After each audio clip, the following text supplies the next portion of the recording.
March 1945. Western Germany. The gunfire has faded, but the air still carries it. Smoke lingers low over a small medical compound on the edge of a ruined town, its walls scarred by shrapnel and hurried evacuations. Inside, the building smells of antiseptic, damp uniforms, and something else. Something unexpected.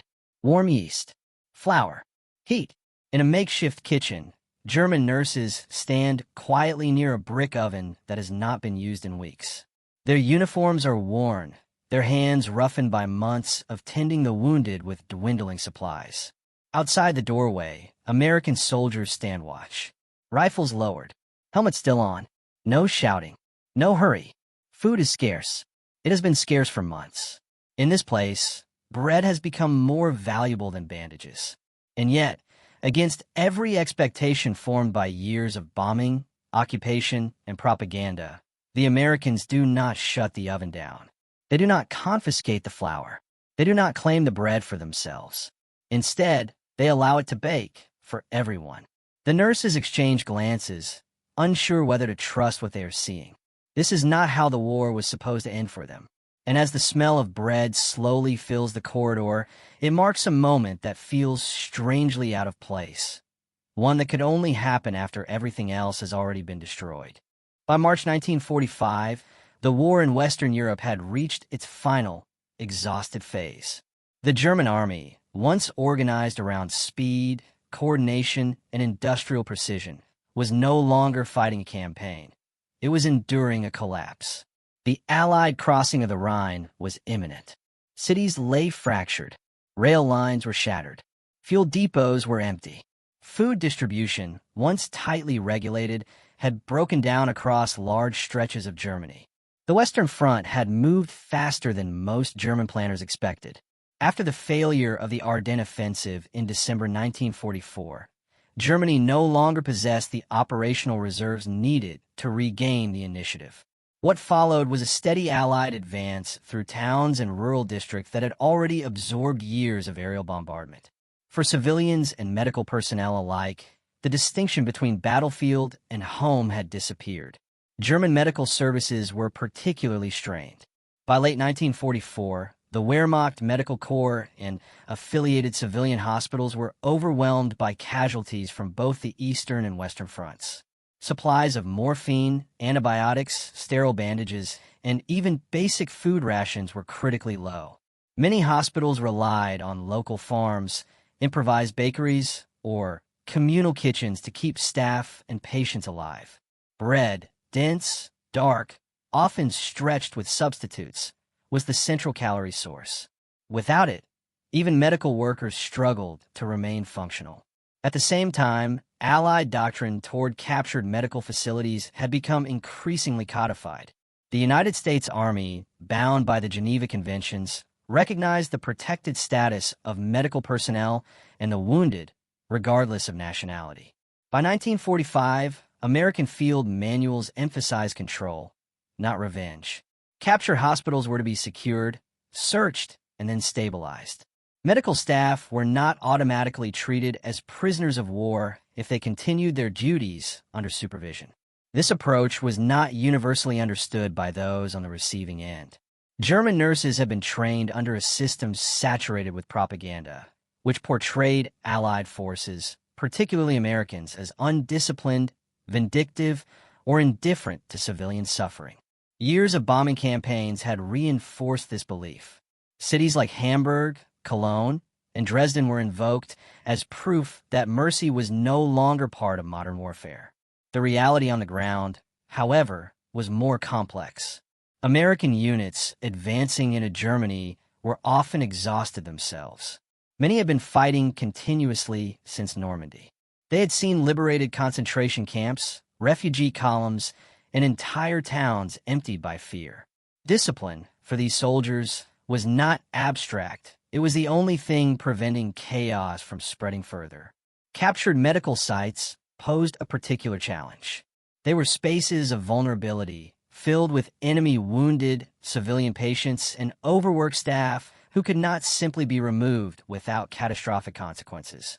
In such places, American commanders had to decide quickly whether to shut down operations, redirect supplies, or allow existing systems to continue under guard. Food was one of the most sensitive issues. By early 1945, Allied logistics were stretched, but still vastly superior to those of Germany. American rations were standardized, calorie-dense, and carefully allocated. German civilians and medical staff, by contrast, were often surviving on minimal daily intake. The presence of functioning kitchens or bakeries inside captured facilities created a moral and logistical dilemma. Should scarce resources be seized, redistributed, or preserved? Bread, in particular, carried weight beyond nutrition. In German hospitals, it was often baked on-site, using flour obtained through rationing networks that were already failing. Shutting down an oven meant more than stopping a meal. It meant accelerating physical collapse among patients and staff alike. Allowing it to continue required trust, supervision, and restraint. By March 1945, many American units had begun to encounter these decisions repeatedly. Each one tested not only military discipline, but the broader question of how the war would be remembered once the shooting stopped. The front was still moving, but moments like these, small, quiet, easily overlooked, were beginning to define the moral shape of the ending. And it was within this fragile environment, shaped by hunger, exhaustion, and uncertainty, that a simple act, allowing bread to be baked, would take on a meaning far larger than the kitchen where it occurred. By the time American units entered many German towns in early 1945, formal resistance had often already dissolved. What remained was not an organized defense, but fragments. Isolated soldiers, overfilled hospitals, and civilians moving between ruins in search of food or shelter. Medical facilities, in particular, became islands of uneasy continuity. They had never stopped operating, even as the state around them unraveled. German nurses occupied a precarious position within this collapse. Many were trained professionals, some affiliated with the German Red Cross, others assigned through civilian hospitals or military medical services. Their duties were relentless: triage, sanitation, feeding, and comfort for patients who arrived faster than supplies could replace what was used. By late winter, uniforms were threadbare. Hands were cracked from cold water and disinfectant. Sleep came in brief, unreliable intervals. Capture did not end their responsibilities. When American troops secured a hospital or aid station, the wounded did not disappear. In many cases, the nurses were instructed to continue their work under supervision. They were no longer agents of a functioning state, but they were still essential. The distinction mattered. Medical care could not be paused without consequences measured in lives. The infrastructure supporting that care, however, was fragile. German supply lines had been severed months earlier. Coal for heating was rationed or scavenged. Electricity failed unpredictably. Food stocks were minimal and unevenly distributed. Hospitals often relied on whatever could be produced locally. Bread was central to this system, not as comfort, but as survival. Flour, when it could be obtained, was closely guarded. Baking schedules were improvised around fuel availability. Ovens were shared, repaired, and reused far beyond their intended capacity. In some facilities, nurses themselves took on the role of bakers, not out of tradition but necessity. Their understanding of bread was practical and unsentimental. It was the only reliable way to keep patients conscious and staff standing. For American soldiers entering these spaces, the contrast was immediate. Their own rations were consistent and sufficient. K rations and C rations provided predictable calories, even if taste and variety were limited. Hunger for them was discomfort. For the people inside the capture hospitals, it was an ever-present threat. Yet the presence of food production inside a secured enemy facility raised concerns. Allowing ovens to operate meant trusting that no sabotage would occur, that flour would not be diverted to combatants, and that time and manpower could be spared to supervise the process. In theory, shutting everything down was simpler. In practice, it risked creating a humanitarian crisis inside a building already under American control. Orders from higher command offered guidance, but not solutions. The Geneva Conventions provided legal frameworks, not detailed instructions for every scenario unfolding in real time. Decisions were often left to field officers, medics, and non-commissioned leaders, men who had to weigh risk against responsibility in environments shaped by fatigue and uncertainty. For the German nurses, these moments were disorienting. They had been prepared to expect confiscation, punishment, or displacement. Instead, they encountered restraint. Guards were posted. Movement was limited, but the core function of care was allowed to continue. The war had not ended, but something in its rhythm had changed. When permission was granted to keep the ovens running, it did not come with speeches or ceremony. It came as an instruction, delivered plainly, enforced quietly.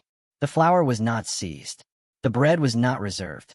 It would be baked and distributed as it had been before, under watch, without interference. This decision did not erase years of suffering or reverse the destruction outside the hospital walls.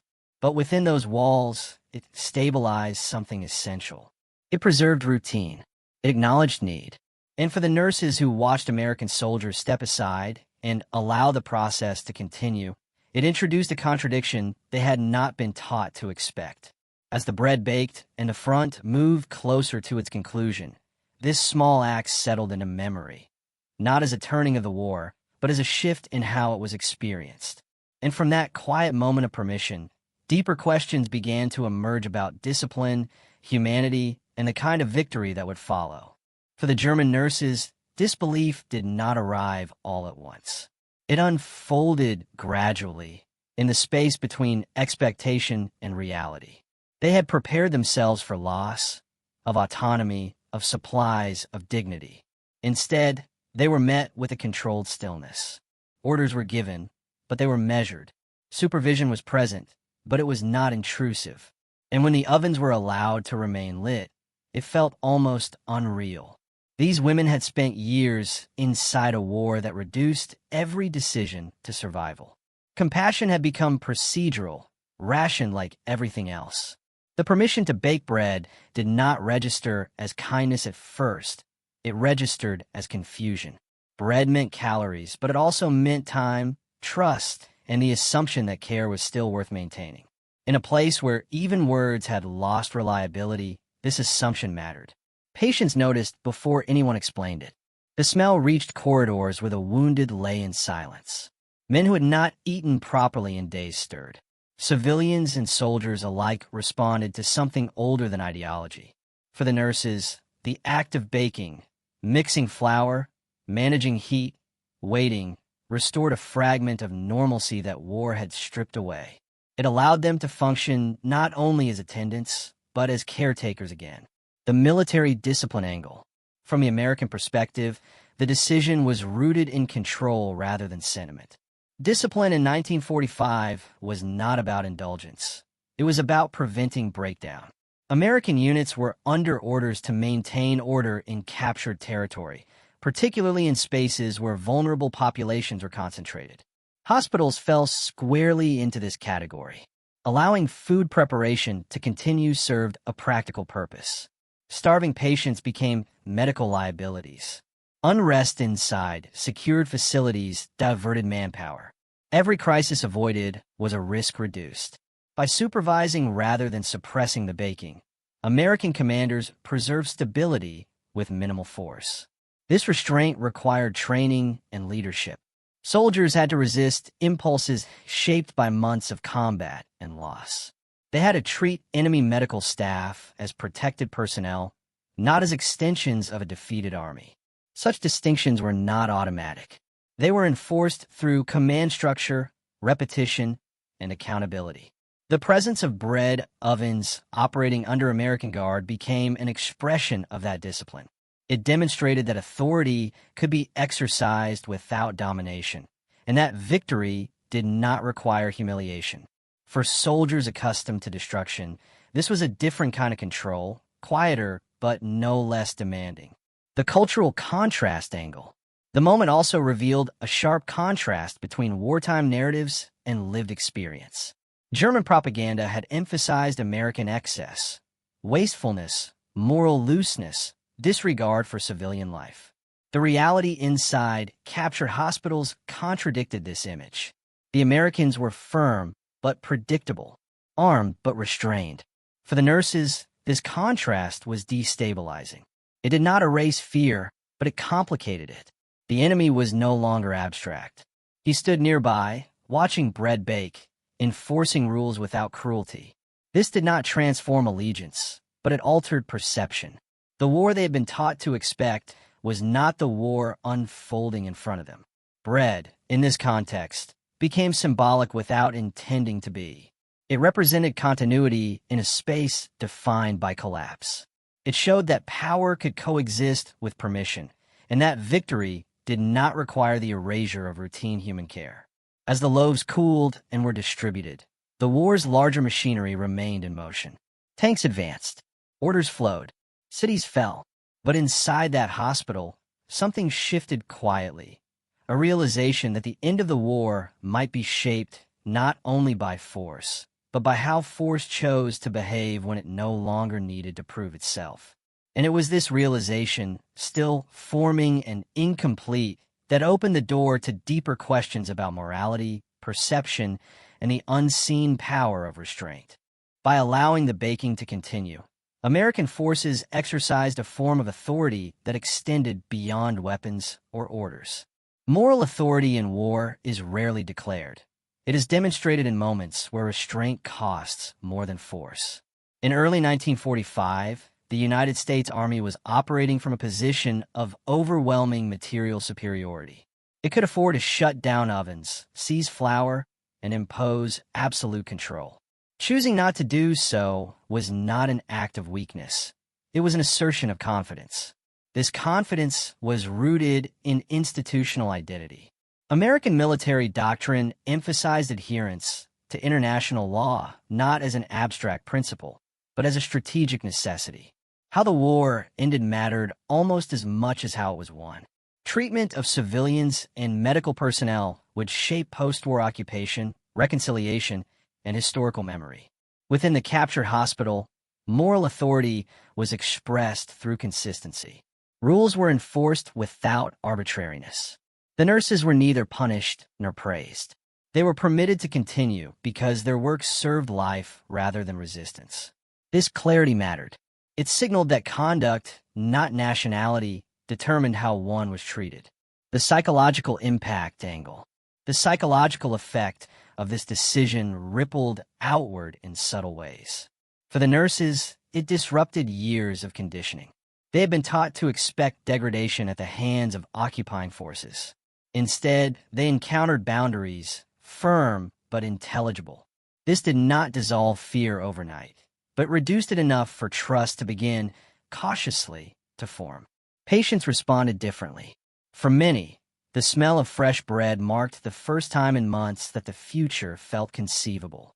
Hunger narrows perception, nourishment expands it. The presence of food stabilized emotions, eased agitation, and reduced the sense of abandonment that often accompanies defeat. For American soldiers, the moment carried its own weight. It reinforced the idea that their role extended beyond combat. They were not only advancing an army, they were inheriting responsibility for spaces broken by war. Allowing bread to be baked was a reminder that power could be exercised without spectacle. The enemy perception angle. Perhaps most striking was the shift in how the enemy was perceived.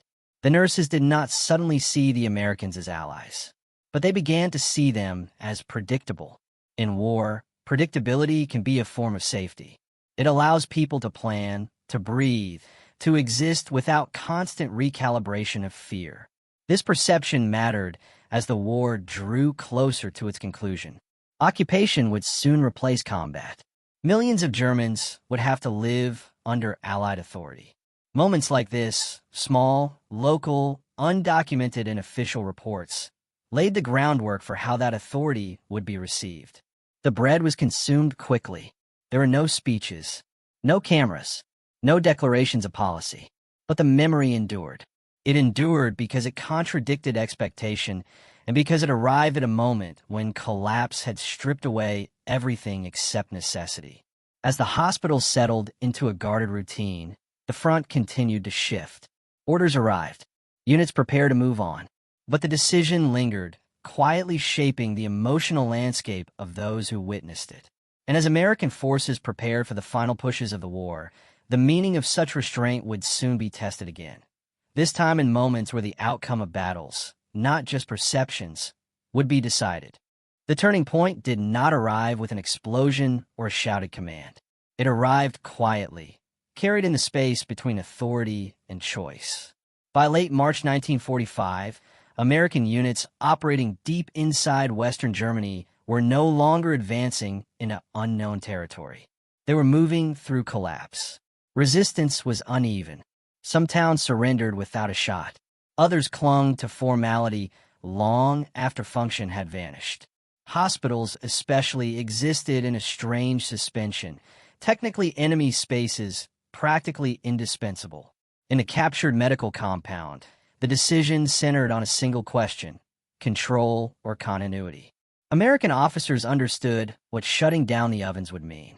Without bread, patients weakened faster. Recovery slowed. Order deteriorated. Nurses would be forced into desperation, and desperation had consequences.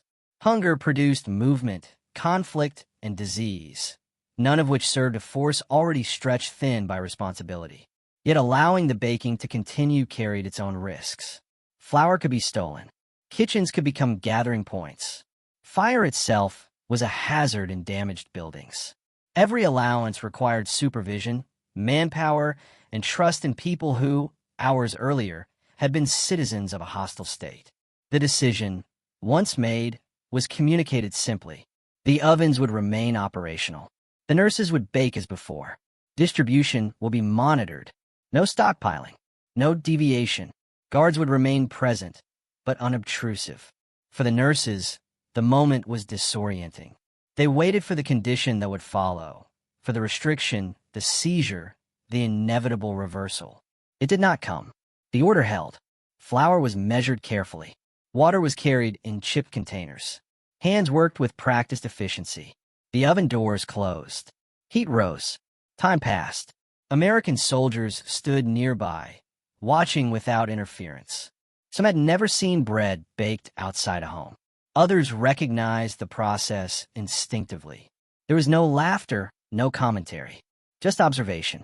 The war had taught them when silence was appropriate. As the first loaves emerged, the smell spread beyond the kitchen. It moved through corridors where men lay wrapped in blankets, through rooms where nurses had learned to work without hope of resupply. The smell did something that orders and explanations could not. It made the decision real. This was the moment when disbelief shifted into understanding. The Americans were not testing the nurses. They were not staging a gesture. They were allowing something to continue because it served life. That distinction mattered. It removed uncertainty. It clarified intention. For the nurses, this realization carried weight. It suggested that their work still had value, even in defeat. That their hands were not merely tolerated, but necessary. In a war that had erased so much purpose, this recognition stabilized something internal. Outside the compound, artillery still sounded in the distance. Columns of refugees moved along broken roads. The war had not softened, but inside, a boundary had been drawn, not between victor and defeated, but between destruction and restraint. The bread cooled. Portions were prepared. Distribution was orderly. No one was turned away. No preference was shown.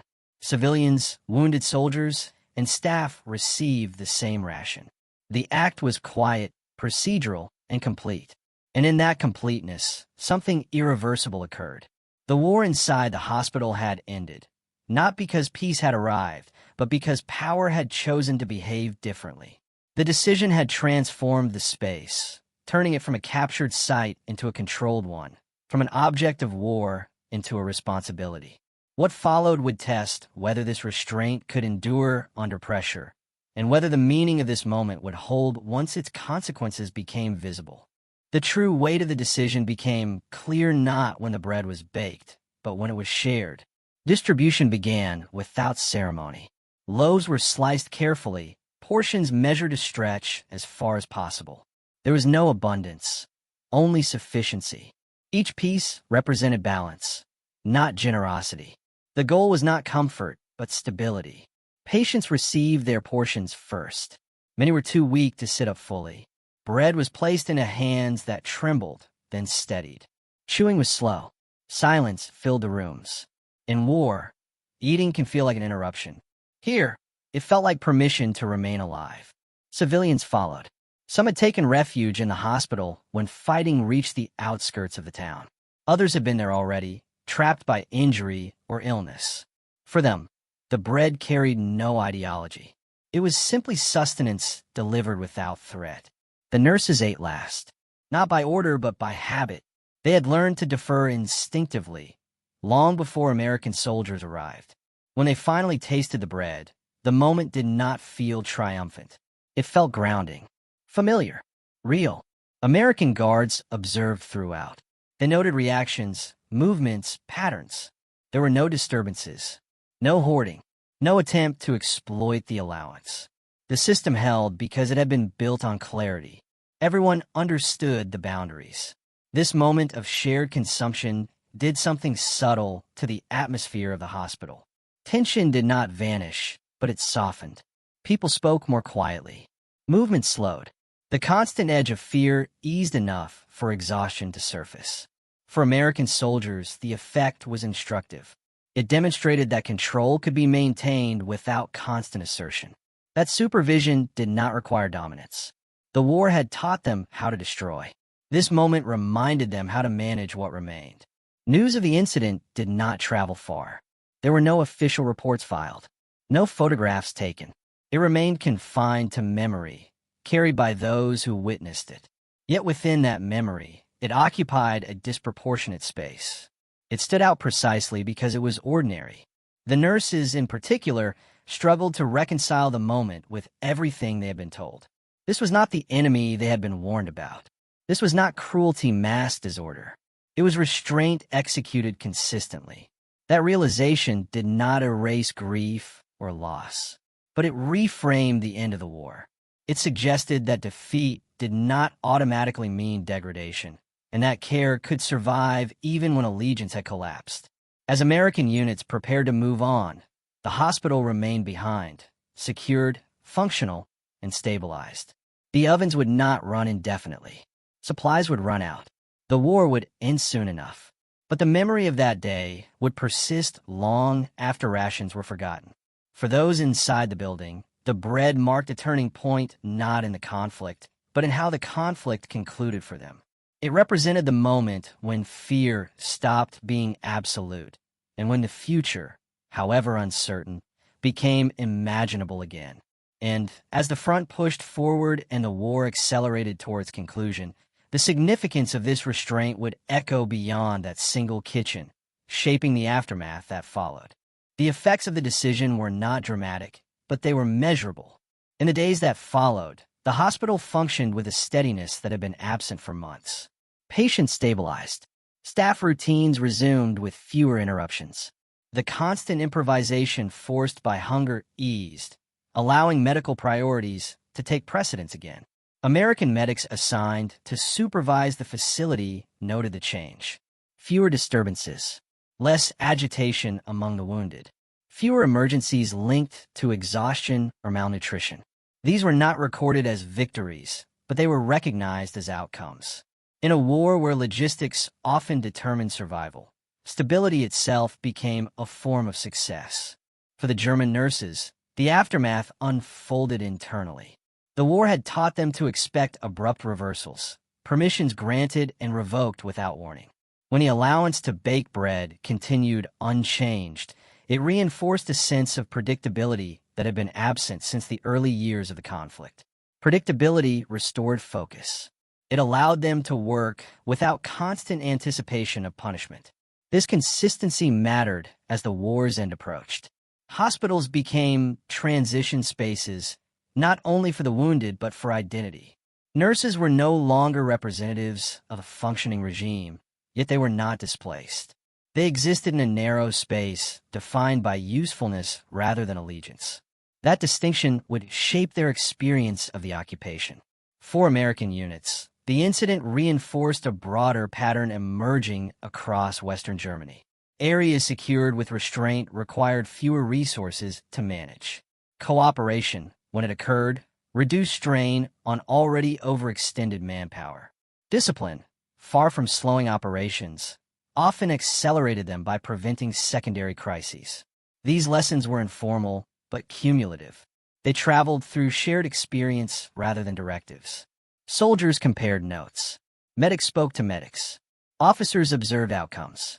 A pattern emerged, where civilians and medical staff were treated with clarity and restraint. Compliance followed naturally. The bread itself disappeared quickly, consumed and forgotten as a material object. What remained was the memory of its presence during a moment of collapse. For those inside the hospital, it became a reference point, a reminder that the transition from war to occupation did not have to be brutal to be firm. Outside the hospital walls, conditions remained harsh. Towns struggled with shortages. Refugees crowded roads and fields.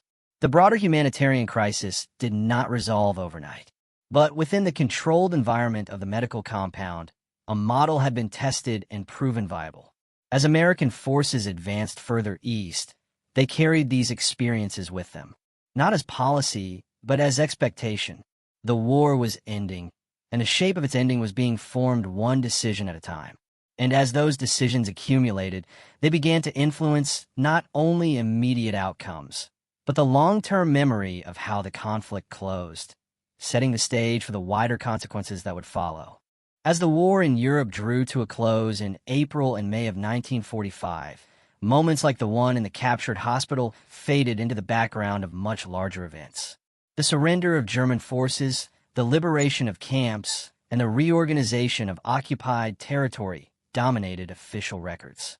Small acts of restraint were rarely documented, not because they lacked significance, but because they appeared unremarkable to those who carried them out. Yet memory preserved what paperwork did not. For German nurses who survived the war, the experience of being allowed to continue their work under American supervision became part of how they remembered the transition from conflict to occupation. It stood in contrast to the years defined by scarcity and fear. In post-war testimonies, memoirs, and oral histories, similar moments recur, not as isolated anecdotes, but as patterns. Encounters where expectations of cruelty were replaced by restraint, where authority was exercised without humiliation. These memories mattered in subtle but lasting ways. They influenced how former enemy civilians responded to occupation policies, how cooperation developed in hospitals, schools, and municipal services, and how trust, fragile and incomplete, began to form. The occupation of Western Germany required more than force. It required legitimacy. That legitimacy was built incrementally, through consistency of behavior rather than declarations. From the American perspective, the long-term impact was rarely articulated explicitly. Soldiers returned home. Units were disbanded. Lessons learned in the field became part of institutional memory, shaping training and doctrine in indirect ways. The idea that restraint could be a strategic asset, not merely a moral one, gained quiet reinforcement. In the broader narrative of the war, humanitarian conduct often appears secondary to military achievement. Yet it shaped outcomes that were less visible but equally consequential. Stabilized hospitals reduced civilian mortality. Predictable occupation policies reduced resistance. Trust, once established, lowered the cost of control. The bread baked in that hospital did not alter the course of the war. It did not save a city or end a campaign, but it altered the experience of the war's ending for those who witnessed it. It demonstrated that victory did not require the erasure of dignity, and that care could persist even after allegiance had collapsed. As post-war Europe rebuilt, these moments contributed to a foundation that made reconciliation possible. They did not erase the past, but they softened its edges enough for something new to be constructed. The war had been defined by destruction on an unprecedented scale. Its conclusion, however, would be shaped by choices made in quieter spaces, kitchens, wards, corridors, where power met vulnerability and chose restraint. And it is in that contrast between devastation and discipline that the full meaning of this moment comes into focus, leading naturally into the reflection that follows. Wars are often remembered by their loudest moments. The offensives, the collapses, the signatures on surrender documents. But the character of a war, how it is carried, how it ends, is revealed most clearly in its quiet decisions. The permission given to bake bread inside a captured German hospital did not change the strategic balance of World War II. It did not shorten the conflict or alter its outcome. What it changed was something less visible but enduring, the moral texture of victory. By early 1945, the United States Army no longer needed to prove its power. Its dominance was material, logistical, and inevitable. What remained uncertain was how that power would be exercised when resistance faded. In spaces stripped of ideology, where the wounded lay silent and hunger replaced slogans, authority became a test of character rather than strength. Allowing the bread to be baked was not an act of charity. It was an act of discipline. It reflected an understanding that control achieved through restraint lasts longer than control imposed through fear. That medical care, once preserved, stabilizes not only bodies, but entire environments. And that dignity, even when extended to a defeated enemy, does not weaken victory, it defines it. For the German nurses, the moment lingered because it contradicted everything the war had taught them to expect. It revealed that defeat did not automatically mean erasure. That care could survive collapse. That the end of violence did not have to be marked by cruelty. For the American soldiers, the moment reinforced a quieter lesson. That war does not end when the shooting stops, but when responsibility replaces destruction. That the final measure of a campaign is not only how effectively it breaks an enemy, but how deliberately it preserves what remains. Bread is a simple thing. In war, it becomes elemental. To allow it to be baked and shared was to acknowledge a truth older than uniforms or flags, that survival is a human act before it is a political one. And in a conflict defined by total war, that acknowledgement stands as a reminder that even at the very end, humanity was not entirely lost. It was simply waiting for the space to return.